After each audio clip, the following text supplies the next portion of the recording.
Oi, oi, povo de Deus, a paz do Senhor Jesus.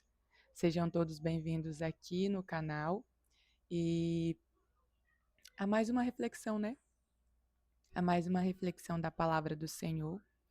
E hoje eu quero refletir aqui com vocês a respeito da palavra que está no livro de Marcos, no capítulo 15. Os versículos do 33 ao 41. Eu vou ler aqui para vocês. Ao meio-dia começou a escurecer e toda a terra ficou 3 horas na escuridão. Às 3 horas da tarde, Jesus gritou bem alto: Eloi, Eloi, lema sabachthani? Essas palavras querem dizer: meu Deus, por que me abandonastes?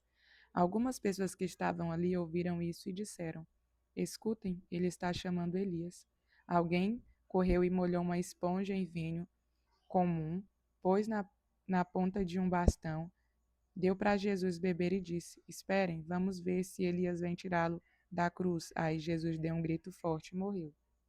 Então a cortina do templo se rasgou em 2 pedaços, de cima até embaixo. O oficial do exército romano que estava em frente da cruz, vendo Jesus morrer daquele modo, disse: De fato, este homem era o Filho de Deus. Algumas mulheres também estavam ali olhando de longe. Entre elas estava Maria Madalena, Salomé e Maria, que era mãe de José e de Tiago, o mais moço. Essas mulheres tinham acompanhado e ajudado Jesus quando ele estava na Galileia. Além dessas, estavam ali muitas outras mulheres que tinham ido com ele para Jerusalém. Glória a Deus e aleluias. É, no texto que a gente vai refletir hoje, vai falar desse momento, né, meus irmãos? Vai falar deste momento da crucificação de Jesus. Mas antes de entrar no texto, eu quero fazer um questionamento para você. Eu quero fazer um questionamento que você venha se responder esse questionamento, né, após você ouvir esse vídeo. Você possa se responder a respeito dessa pergunta, né? Que eu deixarei aqui. Quem é Jesus?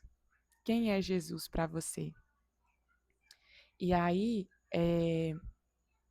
às vezes você pode falar assim: Jesus é tudo para mim.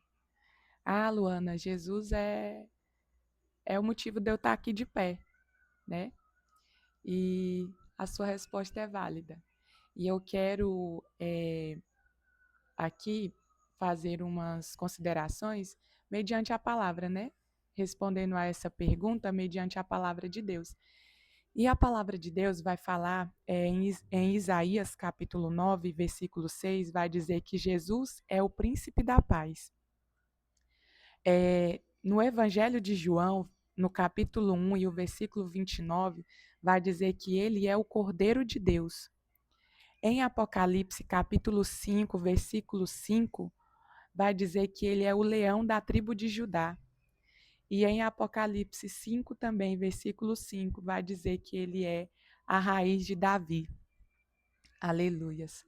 É, eu estava fazendo este exercício e respondendo esta pergunta mediante a palavra de Deus, e eu achei muito interessante que quando eu terminei de fazer esse exercício, o Senhor falou ao meu coração e ele me fez enxergar algo interessante aqui nesse exercício simples. Levando-se em consideração o contexto da vida de Jesus, né? A vida do Senhor Jesus, o Senhor me fez enxergar, né? Que o texto de Isaías, ele vai estar falando do passado, né? Do passado da vida de Jesus. O Messias que já era anunciado, né? Pelos profetas. E no texto do Evangelho de João, né, um dos discípulos está falando do contexto da vida de Jesus no presente. E ele vai dizer, né, que Jesus é o Cordeiro de Deus. E nos textos de Apocalipse já vai falar da vida de Jesus no contexto de futuro, né, de futuro. E eu achei muito interessante. É, quando eu terminei de fazer esse exercício, e aí o Senhor também me trouxe à mente um outro texto de Apocalipse que eu acredito que engloba todos estes que eu falei, E o texto de Apocalipse vai dizer assim, Apocalipse capítulo 1 e versículo 18, vai dizer o seguinte: Eu sou a Alfa e o Ômega, o princípio e o fim, diz o Senhor, que é e era e que há de vir, o Todo-Poderoso. Aleluias. É muito lindo a palavra do Senhor, né? É muito poderosa. E voltando aqui o texto que a gente leu, do livro de Marcos, talvez para aqueles seguidores de Jesus que estavam ali e estavam vendo ele sendo crucificado na cruz, talvez para eles pensassem que fosse o fim, mas não. Ali era para que se cumprisse a palavra do Senhor, né? Era para que se cumprisse o que Deus havia planejado para o Senhor Jesus. Ele enviou o Senhor Jesus ao mundo para que ele pudesse, para que ele viesse e ele pregasse o evangelho, né? Ele pregasse o evangelho aqui nessa terra e depois ele morresse na cruz para que eu e você fôssemos alcançados, para que eu e você tenhamos, né, direito a uma vida, né, e a uma vida que não se resume só aqui nessa terra, a uma vida que não se resume só a este tempo presente, mas o Senhor, ele mandou Jesus para que nós tenhamos uma vida eterna, para que nós tenhamos direito à vida eterna, porque nós estávamos condenados à morte, porque nós estávamos condenados ao sofrimento eterno. Então, o Senhor Jesus veio para nos salvar. Era o Cordeiro, né? O Cordeiro de Deus, aleluias, como disse, como disse aqui no Evangelho de João, né? O Cordeiro de Deus, sem pecado, né? É, como diz a palavra do Senhor, como diz a palavra do Senhor Deus, né? O castigo que nos traz a paz estava sobre ele, e pelas suas pisaduras nós fomos sarados, aleluias. Então, assim, a nossa vida ela não se resume só a este tempo, né? O Senhor, ele veio para que nós tivéssemos direito a uma vida eterna. E ele morreu naquela cruz do Calvário, né? Ao terceiro dia ele ressuscitou, né? Aquela cruz, ela não reflete a imagem de Jesus, porque ele venceu a morte, aleluias. O Senhor Jesus, ele venceu a morte, no terceiro dia ele ressuscitou e ele esteve com os discípulos durante um tempo na terra e assim, ele subiu aos céus, né? Subiu aos céus e depois ele subiu aos céus e está sentado à direita de Deus, aleluias. E foi nos preparar morada, aleluias.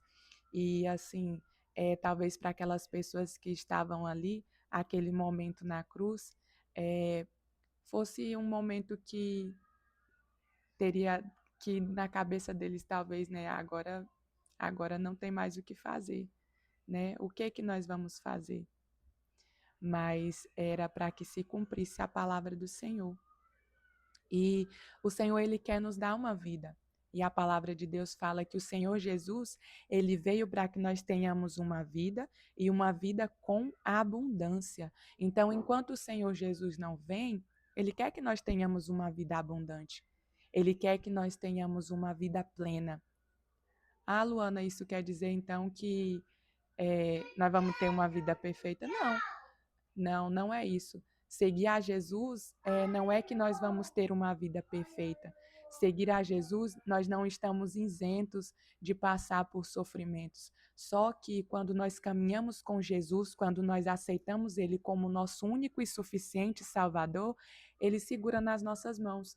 Ele segura nas nossas mãos por meio do Espírito Santo de Deus, né? Ele enviou o Espírito Santo de Deus para nos ajudar, para que nós tenhamos uma vida plena com Ele. E andar com Jesus significa que nós vamos até passar por dificuldades, mas Ele está conosco mostrando que está no controle das nossas vidas, que Ele é quem tem o controle de tudo e Ele não perde o controle de absolutamente nada. O Senhor, ele é poderoso, né? O Senhor é poderoso.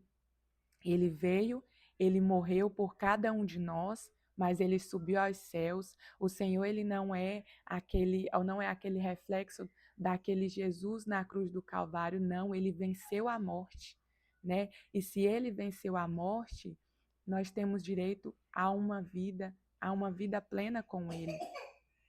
E então, que o Senhor Jesus possa falar profundamente ao seu coração, que você venha ser tocado pela palavra de Deus, que você venha refletir a respeito da palavra de Deus, né? E que a cada dia o Senhor ele possa nos ajudar, que nós venhamos nos lembrar que nós estamos nessa terra como estrangeiros, né? Nós não estamos aqui, não é a nossa morada é nos céus com o Senhor. E se você ainda não está caminhando com o Senhor Jesus, se você ainda não aceitou a Ele como seu único e suficiente Salvador, que você venha se render na presença dEle, que você não perca mais tempo distante dos caminhos do Senhor, porque Ele tem uma vida diferente para você. A partir do momento que você reconhece Ele como o único e suficiente Salvador, Ele começa a trabalhar na tua vida por meio do Espírito Santo. Não precisa se preocupar. Ah, Luana, mas eu preciso fazer isso primeiro, eu preciso fazer aquilo. A palavra do Senhor, ela fala para que a gente venha para a presença do Senhor Jesus do jeito que nós estamos, porque à medida que nós caminhamos com o Senhor, é Ele que vai trabalhando nas nossas vidas. É Ele quem vai nos transformando, porque é tudo para a glória dEle, é tudo para a honra e glória do nome do Senhor Jesus. É para que verdadeiramente as pessoas olhem para nós e vejam. Aí o Senhor entrou, fez morada e fez a diferença, né? É... Quando eu aceitei a Jesus, o Senhor, Ele trabalhou na minha vida e eu tinha muitos questionamentos. Eu tinha muito questionamento de me preocupar como seria, como que ia ser. Eu me preocupava muito com questão de vestimentas e o Senhor ele foi aos poucos me moldando. Aos poucos o Senhor foi me transformando. E não foi de uma hora para outra. Eu me lembro que eu aceitei a Jesus em um ano 2013 e só foi em 2015, depois de 2 anos, que depois de muito trabalhar do Senhor na minha vida, foi que eu vim sentir no meu coração o Senhor me chamar para um compromisso mais sério. E aí eu batizei nas águas, logo em seguida eu fui batizada com o Espírito Santo e ali começou um tempo diferente na minha vida, mas foi primeiramente um passo que eu tive que dar. Primeiramente eu tive que dar um passo de confiança em Jesus, entendendo que era Ele e não eu, porque muitas vezes a gente quer colocar a nossa confiança em nós. Nós queremos colocar a nossa confiança na nossa lógica humana. E se a gente for pensar pela nossa lógica humana, a gente paralisa em muitas áreas da nossa vida. Mas se nós depositarmos no Senhor, entendendo que Ele é quem trabalha nas nossas vidas, é Ele quem transforma, é Ele que faz o milagre, aí sim a gente começa a caminhar de uma maneira diferente. Então, que você venha entender que o Senhor, Ele veio, Ele morreu, mas ao terceiro dia Ele ressuscitou, Ele subiu aos céus e um dia Ele vai voltar. Um dia Ele vai voltar para buscar a igreja do Senhor Jesus e buscar aqueles que estão verdadeiramente ligados, né? Ligados em Jesus, que verdadeiramente estejam ligados em Jesus, que nós venhamos olhar para Jesus, né? Porque olhando para Ele nós conseguiremos